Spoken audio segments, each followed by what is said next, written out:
He's a retired lieutenant colonel, United States Air Force. He ran for president in 2000 as a Democratic candidate from the 15th Congressional District of Florida. This was in 2006. So with no further ado, here is Lieutenant Colonel Bob Bowman. Thank you. Thank you very much.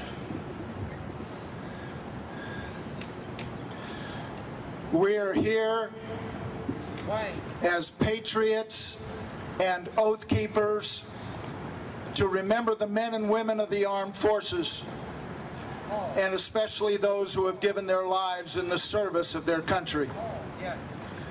I'm a 100% disabled combat veteran with terminal cancer from Agent Orange, which I ingested while living in Vietnam in 1969 and 1970, flying 101 combat missions.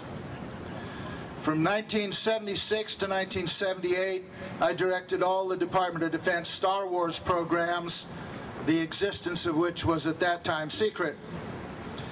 After retiring, I was called into the Pentagon by President Reagan's Joint Chiefs of Staff, and they pleaded with me to tell the American people and the Congress the truth about Star Wars, which had been turned into a crash program to deploy offensive weapons disguised as defense. The architects of this new policy were some names which should be familiar today: Donald Rumsfeld, Dick Cheney, Richard Pearl, and Paul Wolfowitz. The neocons who took over the Republican Party and our government under Reagan and again under George W. Bush. They're part of what we in the military called the lunatic fringe. In order to do what the Joint Chiefs asked, I had to resign my six-figure job as a top executive in the aerospace industry and become a full-time whistleblower and troublemaker. In 1982, I founded what is now the Patriots, and we have some cards describing this organization which we'll pass out later. Our goal is to enable the American people to demand a government which follows the Constitution, honors the truth, and serves the people. Now, we were successful at keeping weapons out of space and preventing global thermonuclear war with the Soviet Union. But now there are new challenges. The global bankers and robber barons have become more adept at pushing their fascist agenda. Under the false pretext of 9/11, they succeeded in taking us into disastrous corporate wars of aggression in Afghanistan and Iraq. They pushed through the misnamed Patriot Act and the Military Commissions Act, which strip us of our rights guaranteed in the Constitution. They got control of the mainstream media and both of our major political parties, and they laid the groundwork for martial law, built dozens of concentration camps for us dissidents, and made it legal for us to be disarmed, rounded up, and incarcerated without charge. When asked about this during question and answer sessions the last few years, I have always said that if ordered to round us up, the U.S. military would surround us and point their guns outward to protect us from Blackwater. Now a new organization has arisen, Oath Keepers, which you've heard about earlier, whose goal is to make sure my prediction comes true. Current and former military and law enforcement officers, all of whom have taken an oath to protect and defend the Constitution of the United States against all enemies, foreign and domestic, have renewed that oath and sworn that this oath requires them to disobey any order which violates the Constitution.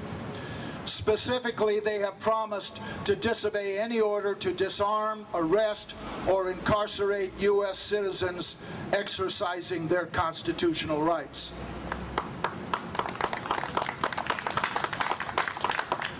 I applaud the Oath Keepers and I call on them to further promise to disobey any illegal order to engage in a war crime, such as participating in a war of aggression or a so-called preemptive war. After all, this Constitution, which we are sworn to uphold, requires us to uphold treaty law. It gives treaties to which we are a signatory equal status to the Constitution itself. Thus, torture, a violation of the Geneva Convention, preemptive war, a violation of the UN Charter and other treaties, the development of new nuclear weapons, a violation of the Nuclear Non-Proliferation Treaty, and the use of depleted uranium weapons, a violation of numerous treaties and an unmitigated disaster for our own troops, are all violations of the Constitution. As oath keepers and as patriots, we should not engage in such actions. The big item in the news today is torture, as it was practiced by the Bush administration, and whether or not Nancy Pelosi knew it was going on. The moral issue is usually presented in terms of the ticking time bomb scenario. If you knew that a suspect in your custody knew the location of a time bomb set to go off and kill thousands of people, would you use torture to get him to talk? Aren't all those innocent lives worth more than the suspect's discomfort? Well, the answer to the last question is, of course they are.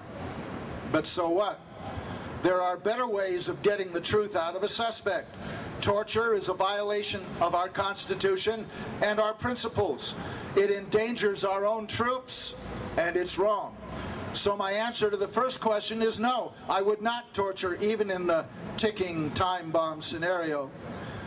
But really, the questions are irrelevant because the scenario is bogus. The real question is, why did the Bush administration torture? The answer to that one is easy, and it has nothing to do with ticking time bombs. They did not torture to get the truth out of suspects. They did it to get falsehoods out of them. They were not trying to prevent future 9/11s. They were trying to get justifications for illegal actions they were planning or had already taken. In the first place, the architects of the torture policy, most notably Dick Cheney, knew that Al-Qaeda was not responsible for the collapse of the Twin Towers and Building 7 on 9/11, because in all probability, they were. Secondly, the tortured suspects weren't even asked about possible future attacks.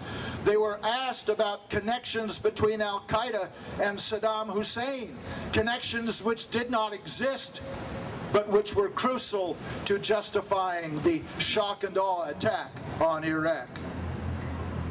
When what you want is for suspects to tell you things that are false, then torture is the best approach, because it can get suspects to tell you whatever they think you want to hear so that you'll stop the torture. Ray McGovern, dear friend of mine, was a CIA analyst for 27 years. Go online and read his expose of why Cheney insisted on cooperative detainees being tortured even though they had already told everything they knew. Colonel Lawrence Wilkerson was Colin Powell's chief of staff when General Powell was Secretary of State. Read his story of how then CIA Director George Tenet snookered Colin Powell into putting an Al-Qaeda Saddam connection in his speech to the UN on the basis of testimony from an Al-Qaeda captive.